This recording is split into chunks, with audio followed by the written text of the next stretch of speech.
birthplace of music. You have had a very, very, very interesting career, and if you don't mind, I'm going to take just maybe 90 seconds, and I'm going to read your bio here. Kevin Alexander Stea was born in 1969. He's an American dancer, choreographer, actor, singer, director, and model. Stea was born in Hollywood, California, and is half Caucasian and half Chinese. He grew up in various places in the United States, L.A., Marlette, Michigan, Eugene, Oregon, which we will talk about since I am a duck, Milwaukee, Wisconsin, Santa Fe, New Mexico, then completed his high school education in Singapore on a scholarship of the United World College of Southeast Asia, where he received the International Baccalaureate Diploma. Following that, he went on to the University of Southern California School of Cinema Television, which he left to pursue a dance career. Now, this is where it gets good. A gymnast while in his youth, Stea began dancing seriously while he was in college. A year after his first dance job, he was hired by Madonna as a dance captain, dancer, and assistant choreographer on her 1990 Blonde Ambition tour.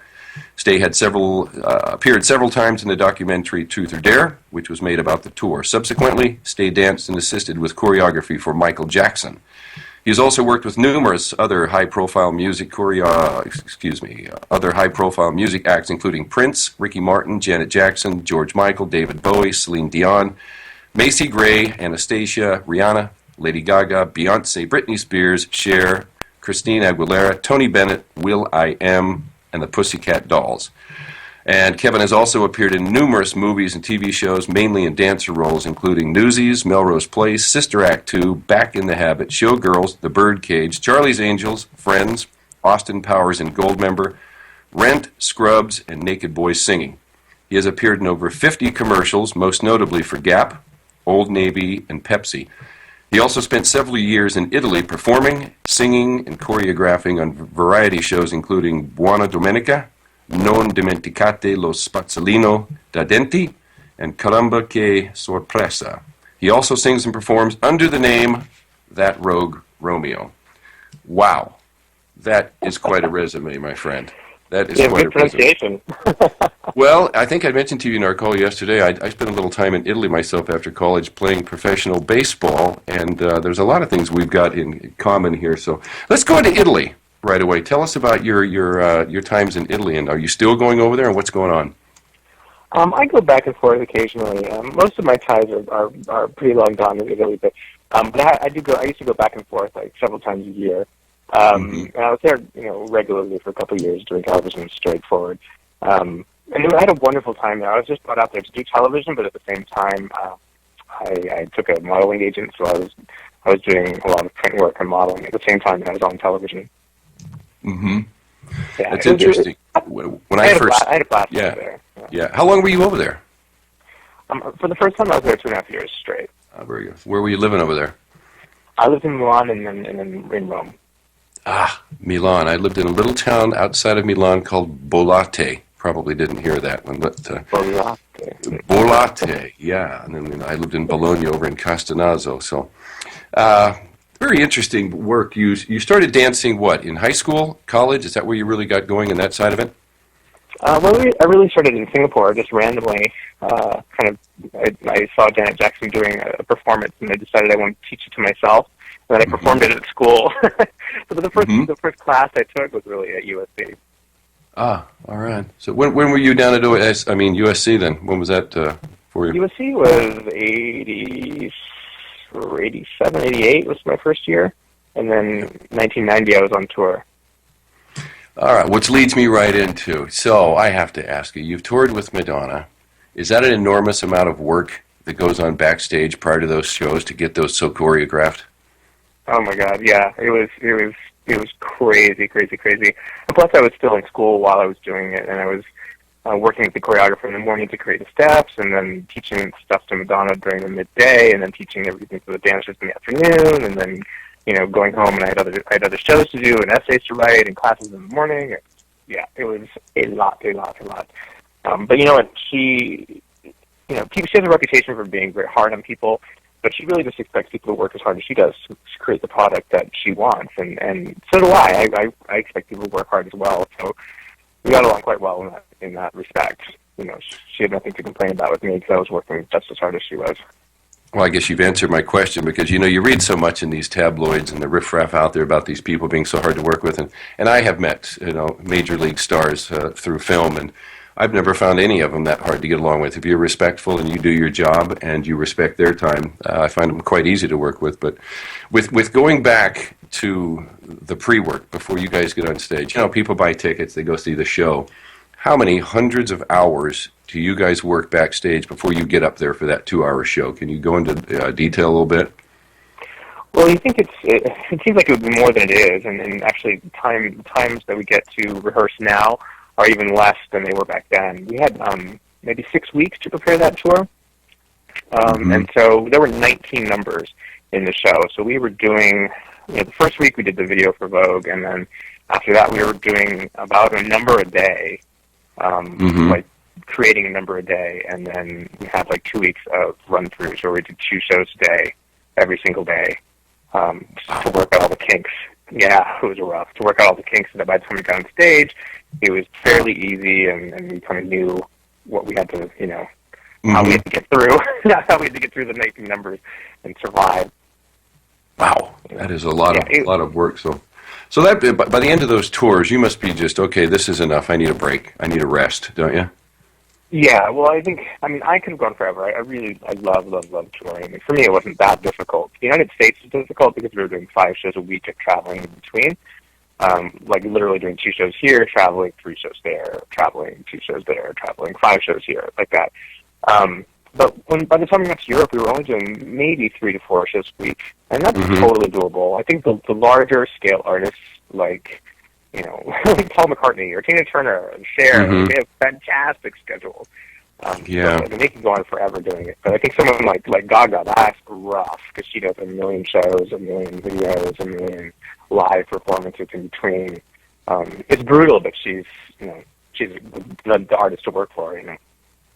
With the folks that are on stage, the dancers, I mean, obviously they're all very, very accomplished professional dancers. Is there a good living in that? I don't think a lot of people realize what those folks make on a tour. Well, it can be.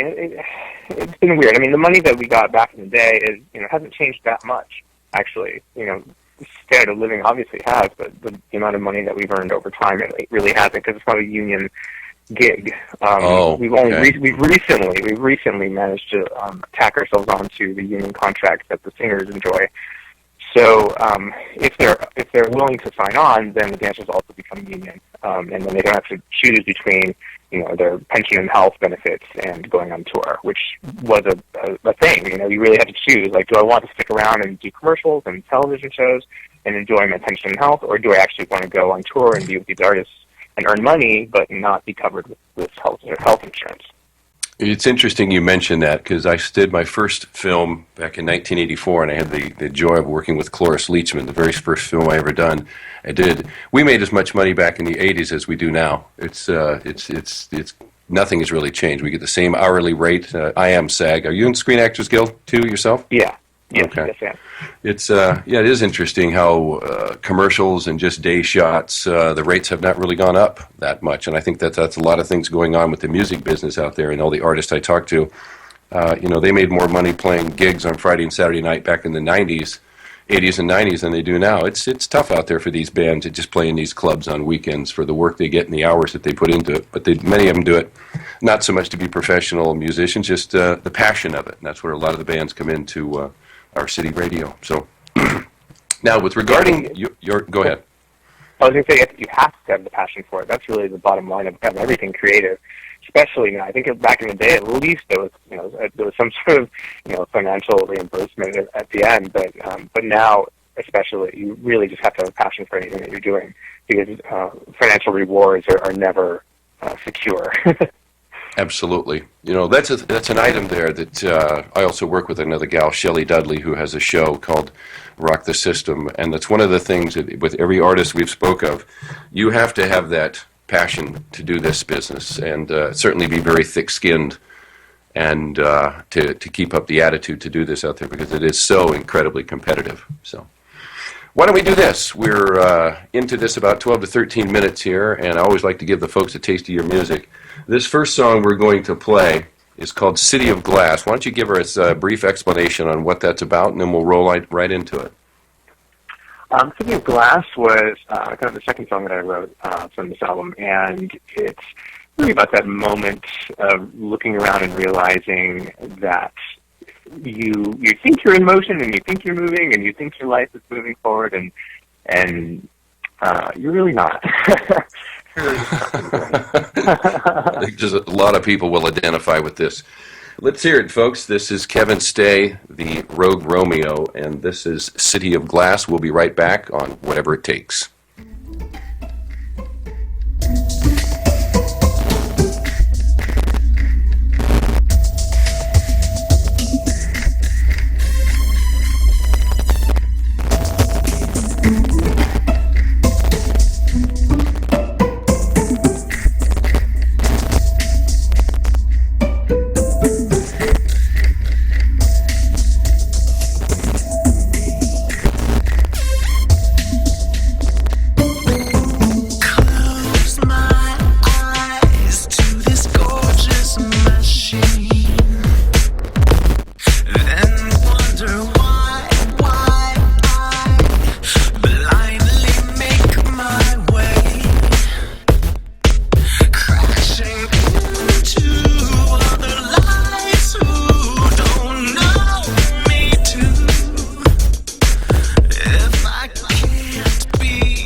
Came up flash as you push the dark away.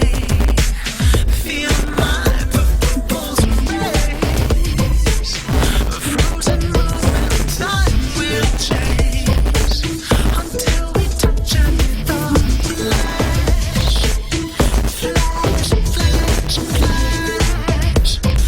Light up my city of glass.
You came through.